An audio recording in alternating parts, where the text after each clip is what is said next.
Still trying to make it, booty but naked, and nobody could take it. It's Nano the Puerto Rican here with you again, another day. It's Saturday, February 17th. It's about 1 o'clock in the afternoon here in Cleveland, Ohio. Yeah, I'm off today. I'm trying to move this around so you guys can have more light and see my beautiful face, which is ugly. Thank you.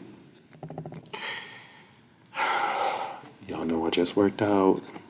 I'm smoking my legal marijuana, platinum cherries. Yeah, today I'm going to talk about this video I saw about this guy talking about gangster rap and how gangster rap didn't contribute to anything positive here. It just broke down black neighborhoods and broke down black businesses, and it hasn't done anything positive. I don't know about that.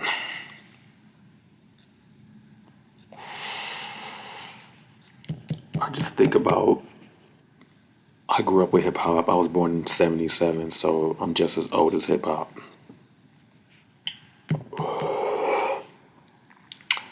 They're saying that hip hop came out in 1974.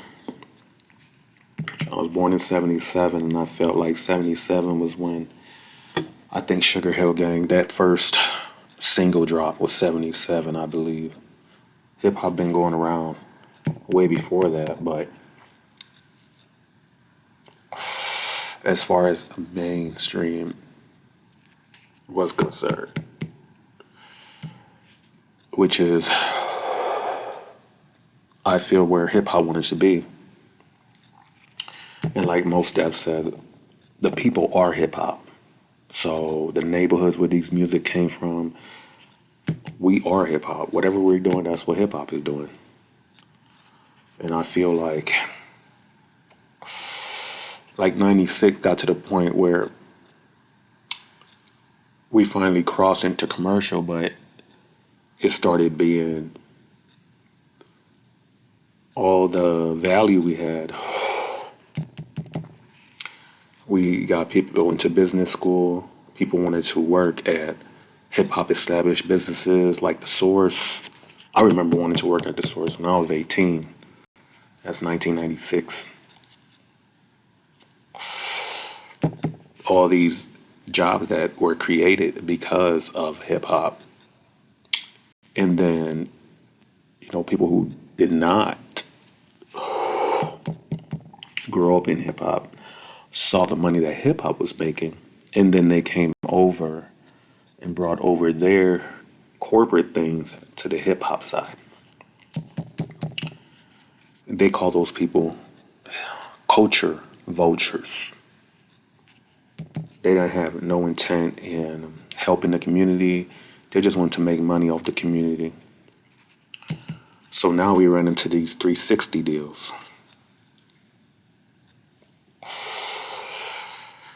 And that's where they take every bit of anything you do. And that's, I feel, where it started breaking down. Crazy Bone did tell you guys about the meeting they had. He wasn't there, but they had the meeting in the 90s about connecting the prisons to the music. And I think that's the private prisons. And that's definitely a connection there.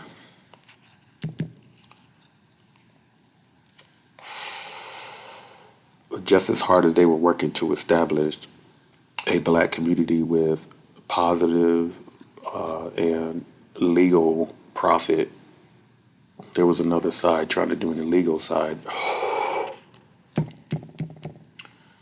and trying to make it look bad. A lot of it is coming out now. You see the top artists who've been around for 20, 30 years, a lot of stuff is coming out the woodwork. I think we need to focus on the positive people that bring hip hop. Ice Cube does don't talk about gangsta issues, but He has resolutions in his songs. He has resolutions in his life, like the way he lived. So there are positive things that came from gangster rap, and for me, it's mostly an entire business that came out of it that we thought was never going to be profitable. I remember going at 19 years old to a business to get a loan, and it's like SBA loans or something here for Cleveland. And when I talked about hip hop, at that time hip hop was already 35 years old, and they looked at me and said, "You think hip hop is going to be around?" Yeah, that was 20 years ago. 25 years ago. And hip hop is still around. It's not the same, obviously, because it grew and people got into other things as far as life. And we always had the drug game talk in the hip hop, but that don't mean you go out and do those things. I think that's where people who never grew up in the hood, they don't understand that those things were already happening before the music.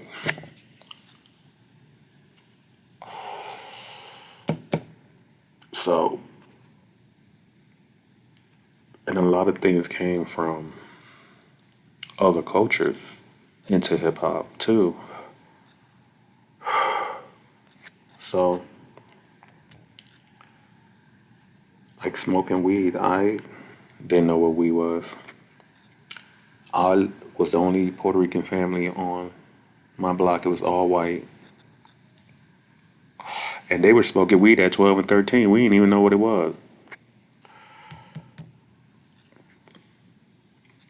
And the reason I found out what weed was because my cousin went to Cali, and over there he learned through his stepbrothers and sisters the gang life. He was in a gang called Brown Pride. Rest in peace.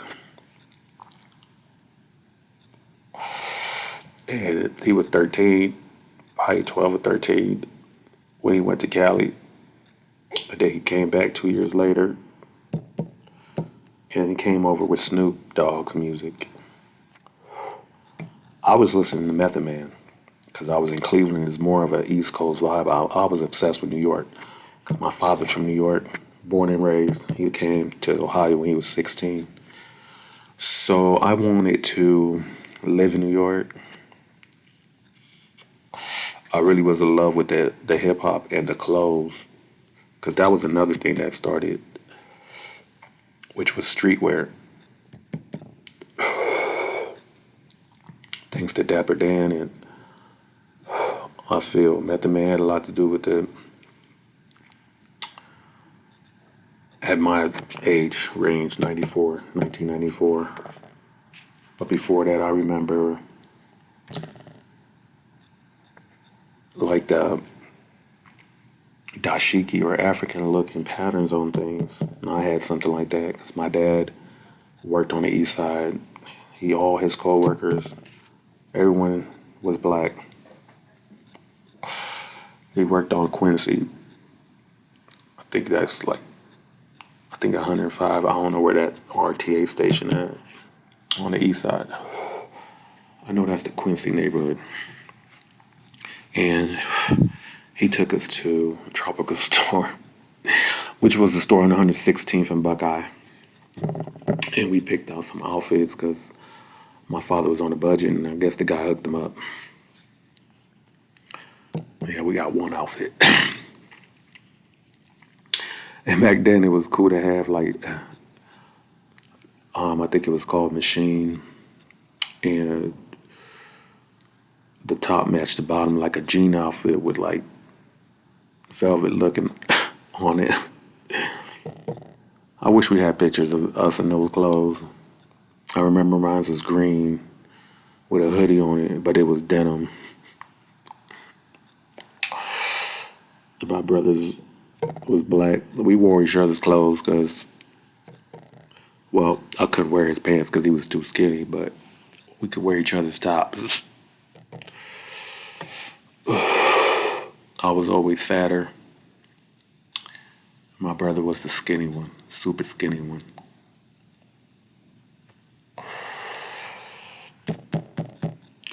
So skinny you could see his heartbeat when he had his shirt off. And I was always the way I am now, the beefy one.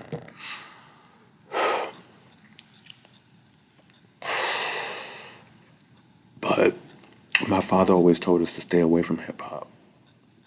I specifically remember listening to the Bone Thugs and Harmony. I think that was 1995.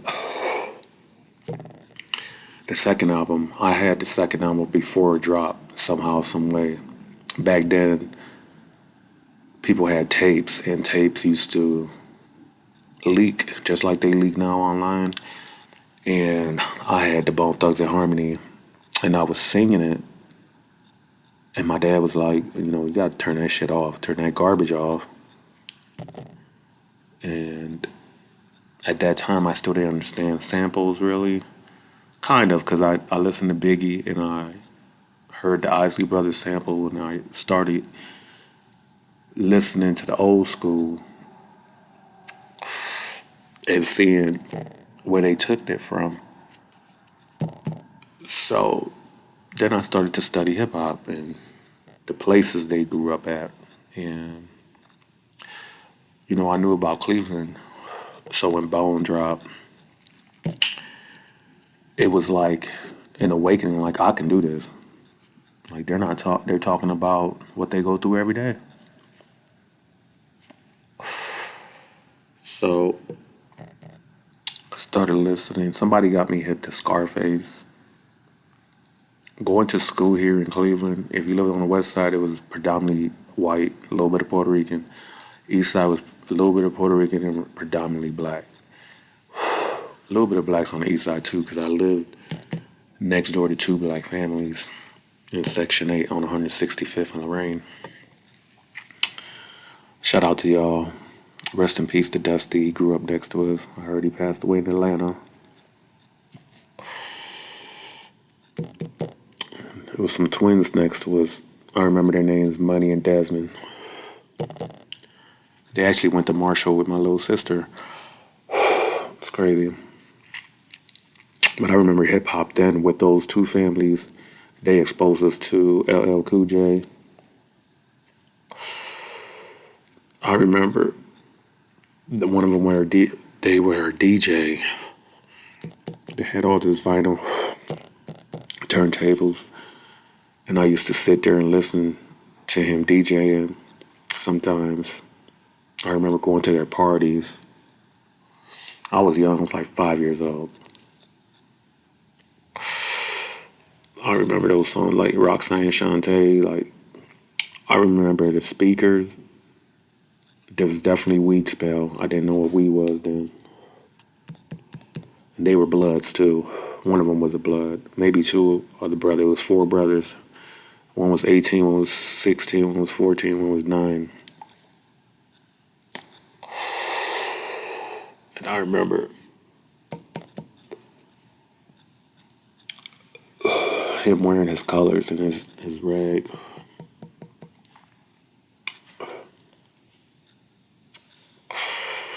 And him coming home from late night. He was real dark skinned. His name was Derek. Yeah, I remember all that shit. That was 1980s. Gangs was big in Cleveland. And I think the music back then, it did shape that part, in the inner city part like that. But it did go away. 1996, like, it started being no scrubs type situation. Master P and Jay-Z wearing silks and teaching people to have a corporate game and a business side. So even though they were talking about gangster rap, but they still established these businesses. And I think that people who are not black and they look from the outside and they think these people are just gangster and just have fronts, but they really are trying to change their life and washing the money, which a lot of white businesses did too. And people don't even, because of the color of their skin, they don't even think the things that the white people did was wrong. There's an Arabic guy here in Cleveland who owns like 15 restaurants. And if you read up on him, you read that he was a crook. And then he went to Syria and stole equipment from Syria and brought it over here and sold it. And that's how he started his fortune. He's married to a white woman who's a city councilwoman. And that's how he gets all these contracts. And then he don't pay his employees. I worked for him. This is how I started finding out, because he didn't pay me for a whole month, and I had to take him to court and sue him for a check. And I couldn't pursue it for more. I only got $200. I worked a whole month and got $200, y'all. And I was supposed to be getting tips, and the tips were like $1 a night. I swear, $1 a night, y'all. Like $1, $2. I'm like, at a nightclub. This was some bullshit. And the family is still striving, still open, and they're about to open something in the flats. But there's story after story about how they don't pay people. Yeah, you're gonna establish businesses and keep on getting contracts and stuff like that. Of course, if you don't pay your employees. But they started with crime. They one of the biggest restaurant groups out here in Cleveland. And they do a lot of illegal shit. So why are you judging the hip hop people? They learned from Trump. I remember working ACN, which was like independent phone company, independent internet, when Wi-Fi first came out. This is like year 2000. And Trump was one of the presentations. This is like 90% black company. And the top person in this company is still around, ACN, and they still sell you lies. But Trump is the main person, your main spokesperson. That's why, Trump, he's not racist when it comes to business. When it comes to business, he want to make money with the black people, and he know that they know that they're better off doing something independent than trying to raise the corporate ladder, because he know the corporate ladder is racist than a motherfucker, because he's one of the top racist motherfuckers up there. And he's not going to hire a black CEO. No, that's a hell no. So, gotta look at these things, and yeah, some of it is bad, and I see how some kids are influenced. They don't have parents, or father and mother and stuff like that, and they're looking at some of these things. I see.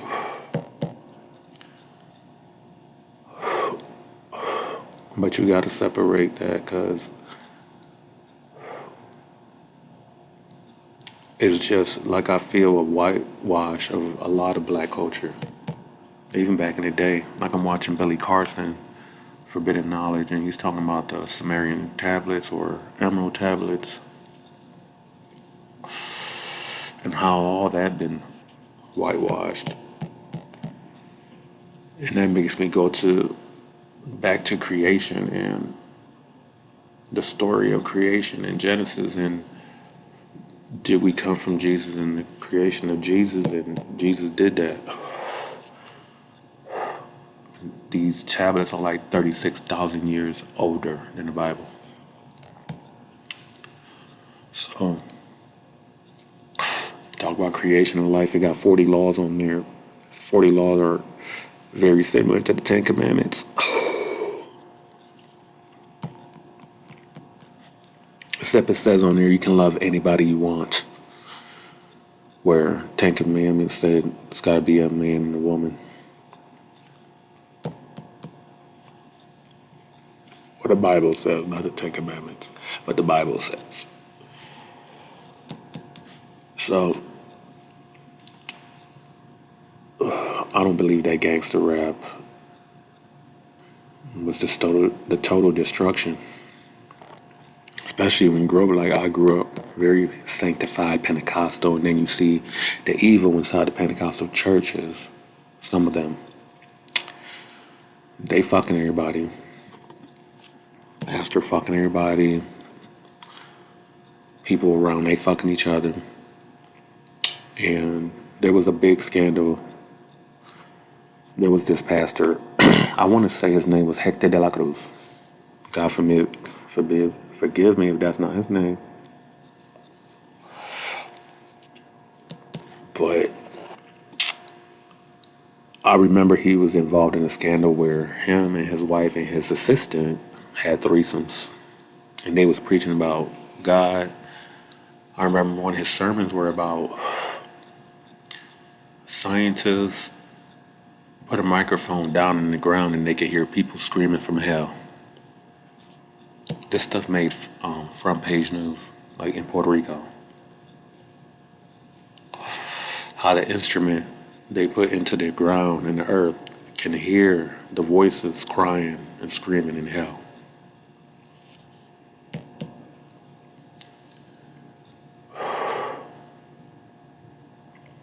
So, gotta watch everything and study it. And like I always tell y'all, I'm 50-50 with these things because I was raised up like this. But then I'm studying and learning other cultures.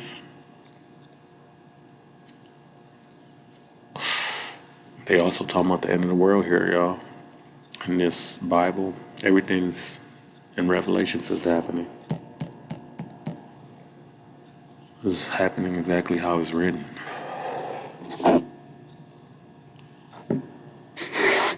So, you have to search for the truth. And you never know what's going to happen till you die.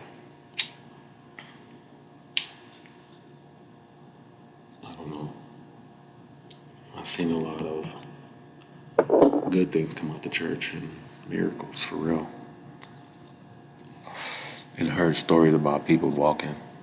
They was in wheelchairs. People had AIDS, they didn't have AIDS no more after they got prayed for. Even myself, like, after a breakup, my heart felt terrible one time, and I feel like it was because I've done that to someone else, which was my ex-wife. I broke her heart several times. And I feel that it happened to me because I had to feel how it happened. I had to feel what a person feels when they're heartbroken like that. And God took that off instantly when I prayed about it. No lie. So, I think you have a relationship with God. You have to pray.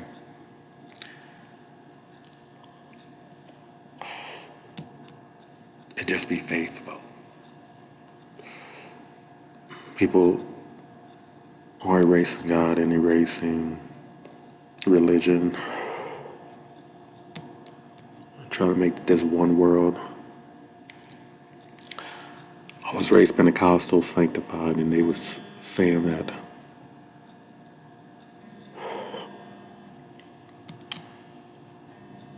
everyone who's not Pentecostal is going to hell. Catholic,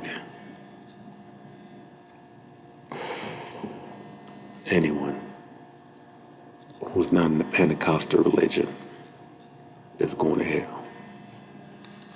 So, My phone is going off, y'all. I've been on here too long. This one was about the gangster rap and the damage it did to communities.